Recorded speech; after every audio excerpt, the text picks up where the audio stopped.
नमस्कार, राज की बात में आपका स्वागत है। चीन और कांग्रेस ये दोनों के बीच एक गहरा संबंध है। लंबे समय तक जब जब कांग्रेस की सरकार रही, चीन के साथ संबंध बाहर से दिखाने के लिए तो दुश्मन देश की तरह रहा, लेकिन अंदर अंदर चीन और कांग्रेस के बीच जो खिचड़ी पकी है वो बाद में धीरे धीरे एक एक दस्तावेजों के साथ सामने आया है। चाहे कांग्रेस और कम्युनिस्ट पार्टी ऑफ चाइना के बीच के एमओयू की बात करें, या राजीव गांधी फाउंडेशन को जो चीन की तरफ से पैसे मिले उसकी बात करें, या फिर चीन ने भारत की जो जमीन पर कब्जा किया है उस पर उस समय जो मौन स्वीकृति दे रहे थे कांग्रेस के नेता, कांग्रेस के प्रधानमंत्री, उसकी बात करें, या मनमोहन सिंह की सरकार के समय भी चीन ने जो विवाद उठाए, चाहे डोकलाम के क्षेत्रों में हो, अरुणाचल के क्षेत्रों में हो, स्टेपल वीजा का मामला हो या फिर एलएसी का मामला हो, हर जगह पर जो बैकफुट पर मनमोहन सिंह आए रहते थे। एक बार अरुणाचल की यात्रा और उसके बाद चीन के तरफ से विरोध दर्ज करना, फिर साइलेंटली वहां जाना ही नहीं ताकि चीन कोई विवाद पैदा कर सके। यह चीन और कांग्रेस के बीच का ऐसा रिश्ता है जो कि दिखाने के लिए कुछ और है और करने के लिए कुछ और है। लेकिन इस बीच जिस तरीके से चीन के मसले पर प्रधानमंत्री नरेंद्र मोदी को घेरने की कोशिश राहुल गांधी ने किया, कांग्रेस ने किया, विपक्ष ने किया, तो उसके बाद चीन और कांग्रेस दोनों को एक साथ निपटाने का प्लान पीएम मोदी ने बनाया और निपटा भी दिया। निपटाया ऐसा कि चीन आज छटपटा रहा है, अलग थलग पड़ गया है G20 के बैठक को लेकर। उसके बाद जो स्टैंडर्ड मैप, नया नक्शा जारी किया उसे लेकर, और साथ ही आसियान में भी वो ऐसे छटपटा रहा है कि कह रहा है कि आसियान देशों को किसी का साइड नहीं लेना चाहिए, किसी की तरफदारी नहीं करनी चाहिए। ऐसे क्या परिस्थितियां हुई कि चीन पर अलग अलग तरीके से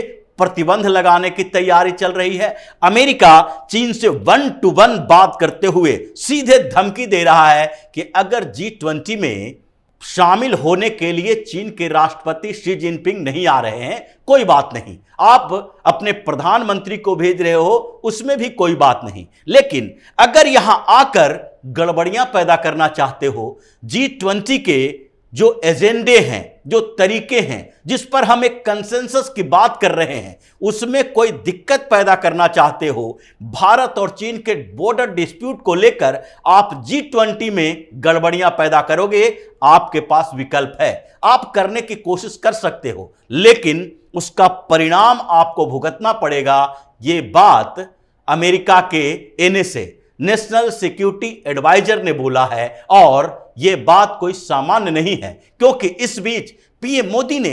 पूरी तरीके से चीन को घेर लिया। एक नक्शे की बात आई, नक्शे की बात जो स्टैंडर्ड मैप चीन ने जारी किया, उसमें अरुणाचल के क्षेत्रों को अपने टेरिटरी में, चीन के क्षेत्र में बता दिया, लेकिन उसका जो गुंज है जो हिंदुस्तान में कैसे सुनाई पड़ी। हालांकि यह स्टैंडर्ड मैप चाइना ने पहली बार जारी नहीं किया, यह कांग्रेस के समय में भी जारी करता रहा है, लेकिन इस बार कांग्रेस ने क्या किया, यह पीएम मोदी को घेरने की कोशिश की और कहा कि चीन ने ऐसे समय में यह नक्शा जारी किया है जब पीएम मोदी शी जिनपिंग के साथ ब्रिक्स सम्मेलन में मुलाकात कर रहे हैं। हालांकि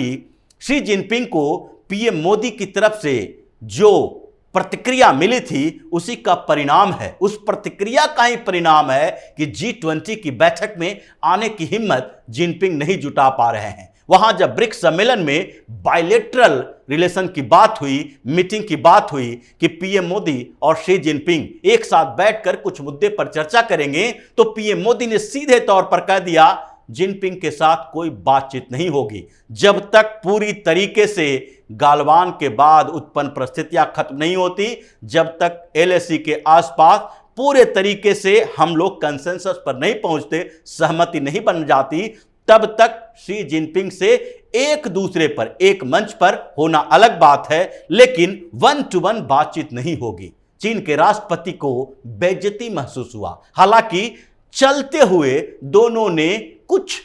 मिनट तक, 1-2 मिनट तक बातचीत की, हाय हेलो किया, लेकिन कोई गंभीर चर्चा नहीं हुई। कांग्रेस ने यहां सवाल उठाया कि ब्रिक्स सम्मेलन में दोनों की मुलाकात हुई और चीन ने नक्शा जारी कर दिया, और वो भी G20 की बैठक से पहले। चीन को धमकी मिली, भारत के विदेश मंत्रालय की तरफ से बयान जारी किया गया, चीन जो कर रहा है उसका उचित जवाब चीन को दिया जाएगा, और दिया भी जा रहा है। दूसरी तरफ भारत सरकार ने अलग रास्ता अपना रखा था, और वो इकोनॉमिकली चीन पर एक के बाद एक आघात करने का, और उसके लिए टेलीकॉम पॉलिसी चेंज की गई, जिसका परिणाम यह हुआ कि चीन की 2 बड़ी कंपनियां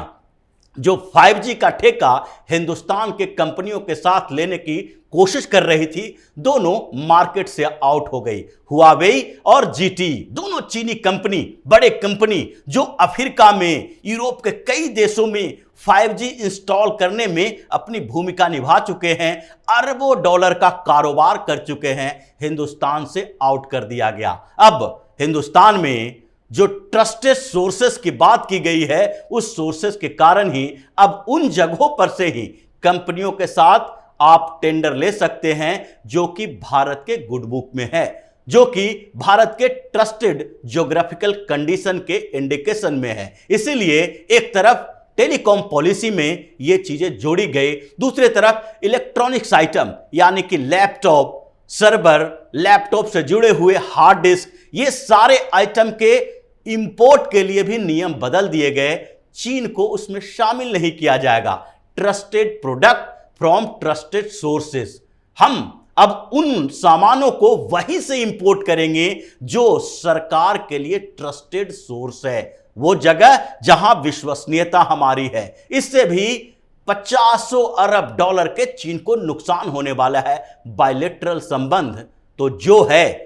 टेरिटरी को लेकर, विवादित क्षेत्रों को लेकर, लेकिन आर्थिक प्रतिबंध चीन के ऊपर इनडायरेक्टली लगाया जा रहा है। तीसरे तरफ जब आसियान की बैठक में पीएम मोदी गए तो उसके दौरान चीन छटपटाता रहा कि आखिरकार आसियान के देश उनके खिलाफ क्यों हो रहे हैं, तरफदारी क्यों कर रहे हैं, क्योंकि 7 देशों ने सीधे भारत के साथ हाथ मिलाया और चीन के इस नए नक्शे का विरोध किया। उसमें भारत के साथ जापान है, जापान के साथ वियतनाम भी है, मलेशिया भी है, फिलीपींस भी है। ये सारे देश इस बात के लिए गुस्से में हैं कि चीन ने सिर्फ भारत के साथ नहीं बल्कि हम लोगों के साथ भी गलत किया है, और इसलिए चीन घिरता दिखाई पड़ा। यहां पर जापान ने सीधे तौर पर कह दिया कि सेनकाकू द्वीप जो हमारा है, ईस्ट चाइना सी में है, उसको कैसे चीन अपने टेरिटरी का हिस्सा बता सकता है। हम सब मिलकर डिप्लोमेटिक तरीके से पहले चीन को समझाएंगे, और उसके साथ ही आर्थिक प्रतिबंध जो बात की जा रही है, मतलब इन लोगों को सब मिलजुल कर यह तय करेंगे कि चीन को आर्थिक नुकसान कैसे पहुंचाया जा सकता है। यही नहीं, G20 के बैठक के दौरान एक और बड़ा फैसला होने वाला है, और वो है क्वाड के नेताओं के लिए। चीन क्वाड से हमेशा नफरत करता रहा है, क्योंकि उसको लगता है कि चीन सागर, ईस्ट चाइना सी और येलो सी, ये पूरे के चीन के आसपास के क्षेत्रों में जो देश हैं, और हिंद प्रशांत क्षेत्र में जो अमेरिका और भारत जापान के साथ, ऑस्ट्रेलिया के साथ मिलकर पहले स्ट्रेटजी बना रहा था, ये अब युद्ध नीति में परिवर्तित हो गया है, क्योंकि ये सारे देश एक दूसरे को युद्ध के परिस्थितियों में लॉजिस्टिक सप्लाई करने से लेकर सहायता करने का एक संधि किए हैं। और क्वाड के इन 4 देशों से ये परेशानी चीन को हमेशा रही, सवाल उठाता रहा कि ये संगठन चीन के खिलाफ है। अब जो G20 का समिट होने वाला है, उसमें अब प्रधानमंत्री नरेंद्र मोदी की तरफ से एक और इनिशिएटिव लिया जा रहा है कि क्वाड के जो 4 देश हैं, ऑस्ट्रेलिया, जापान, भारत और अमेरिका, इसमें से 3 देश जो ऑस्ट्रेलिया, जापान और अमेरिका हैं, इनके राष्ट्राध्यक्ष प्रेसिडेंट को, प्रधानमंत्री को हम 26 जनवरी के अवसर पर बुलाएं। यानी कि इस बार 26 जनवरी पर जो गेस्ट होंगे वो चीन को चुनौती देने वाले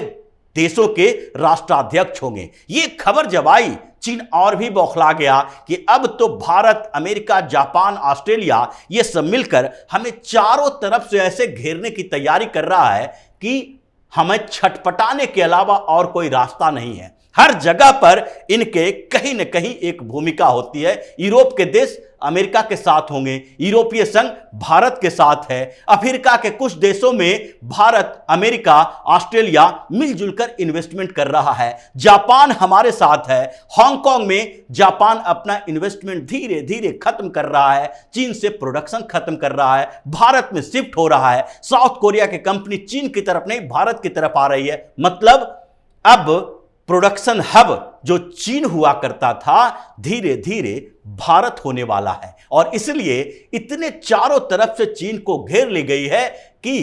कांग्रेस भी छटपटा रही है, क्योंकि इसका तो पहले से ही एजेंडा चीन के साथ अलग तरीके से था। सोनिया गांधी तो चीन को क्या समझती है यह समझना बड़ा मुश्किल है, क्योंकि कांग्रेस की सरकार और उसी समय चीन की कम्युनिस्ट पार्टी के साथ एमओयू साइन करना, मतलब और वो भी सोनिया गांधी, राहुल गांधी की उपस्थिति में, साथ में बैकडोर से राजीव गांधी फाउंडेशन के लिए पैसे लेना, चीन के बाहर में इन्वेस्ट करने वाली कंपनियों के माध्यम से फंड लेना, भारत में मीडिया के सेक्टर में चीनी फंड जिसमें लगा हुआ है वहां कांग्रेस का समर्थन करना। मतलब कांग्रेस चीन का इस्तेमाल दो अर्थों में कर रही थी, और एक तरीके से तो कांग्रेस का अकाउंट भी, चीनी अकाउंट जो है वो ब्लॉक कर दिया गया, बंद कर दिया गया है, क्योंकि जब भारत में चीन की कंपनियों को ठेके ही नहीं मिलेंगे, पैसा कहां से आएगा, कांग्रेस को वो क्यों देगी। जब चीन भारत के साथ जो व्यापार कर रहा है, कांग्रेस बार बार ये दिखाने के लिए सवाल उठा रही थी, उसमें तो चीन ने कांग्रेस से पूछा कि ये जो रिसर्च कर रहे थे राजीव गांधी फाउंडेशन के लिए, हम पैसे देते थे कि हम दोनों देशों के बीच संबंध कैसे पटरी पर जाएंगे, वो तो उल्टा पड़ रहा है। जब आपकी कोई अहमियत नहीं तो आपको पैसा क्यों दिया जाए। मतलब कांग्रेस चीन के मुद्दे पर भारत में सेंटीमेंट पैदा करना चाहती है, पीएम मोदी को घेरना चाहती है, लेकिन खुद घिर गई, अकाउंट सील हो चुका है चीन का। अब वहां से पैसा आने वाला नहीं है, क्योंकि चीन खुद ही परेशान है कि अगली बार तो जिस तरीके से परिस्थितियां बन रही है, हमें बर्बाद करने का कोई कोर कसर पीएम मोदी नहीं छोड़ने वाले हैं। America, Japan, Australia, south Korea Bharat के साथ है, रूस भी भारत के साथ देगा।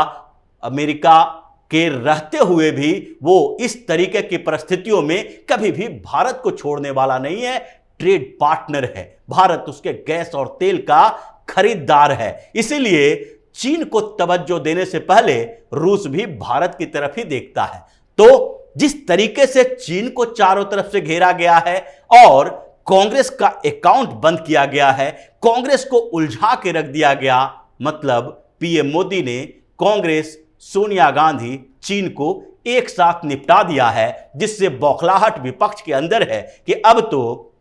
अगले चुनाव का पूरा अवधारणा, पूरे परसेप्शन को ही बदल दिया गया है, जिससे कि 2024 में अब इनके लिए कोई विकल्प नहीं बचा सरेंडर करने के अलावा। तो इसी तरह की खबरों के साथ फिर से हाजिर होंगे, तब तक के लिए बने रहिए हमारे साथ और देते रहिए हमें सहयोग, ताकि इसी तरह की खबर हम आपके लाते रहें। धन्यवाद।